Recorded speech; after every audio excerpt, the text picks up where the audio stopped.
Hi, I have another tip for you for quilting the Kaye Wood Way. Do you know about the infamous Y seam? Let's take a look at this block here. This is a Y seam because it looks like a Y, and it's used in a lot of quilting patterns, and quilters sort of groan when they mention a Y seam because it seems to cause them problems, but I have eliminated all those problems for you. And I was so happy when I discovered this technique. First of all, we're going to sew, and I've already done it, these two diamonds together because we have 3 diamonds to form our Y seam. So I want to sew these 2 diamonds together, and here's one of the tricks. You want to sew all the way to what becomes the inside point.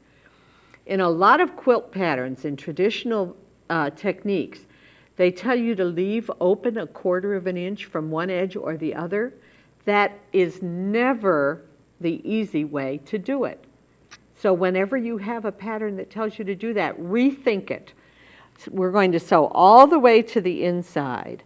The next tip is you want to press the seam allowance between these 2 pieces open. So 2 tips, sew all the way into the inside, press the seam allowance open. Now we're going to insert this 3rd diamond. And which side do we sew it on? We have to have a guide. If I were to put it down this way and start sewing, I don't know where to stop. I have no guide. Well, with my techniques, you always have a guide. So if we put it on this side and turn it over ready to sew, we have a guide, and that's our seam line. And I usually don't pin these, but I want to pin it just so you can see exactly how I'm lining up this underneath diamond with the one on top. I'm going to put the pin in right in the seam line between these 2.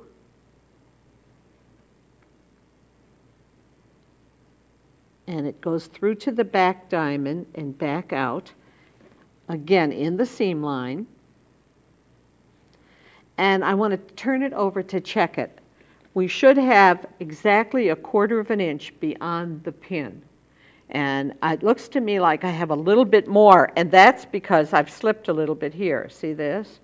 If this were lined up at this end, then the pin would do its job. And we'll put it back in here on the seam line and back through, and you should be able to eyeball 1/4 of an inch. That tells me right here I have 1/4 of an inch left extended beyond the pin. Now I'm ready to start sewing. I have a 1/4 inch foot on my sewing machine. I want to set my machine so it'll stop with the needle down in, and we'll just start stitching.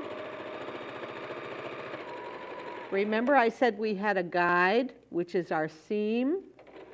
That's what we're aiming for.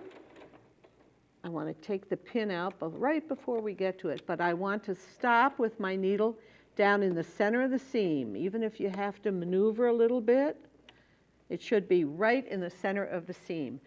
And then with the needle still down in the fabric, if I fold this piece up and bring the 2 edges that are not sewn yet together,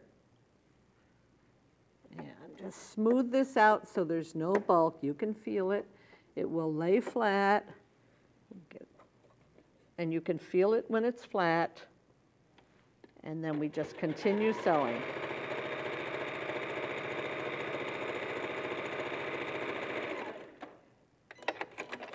We'll just bring it over. Now we want to press the seam allowance, and we want to press the seam allowance away from the brown. So I'll just press from this side, from the right side, press the seam allowance down, and as you can see, we have a perfect Y seam. And so try that. Just make a sample, try it, and it will simplify a lot of your piecing techniques.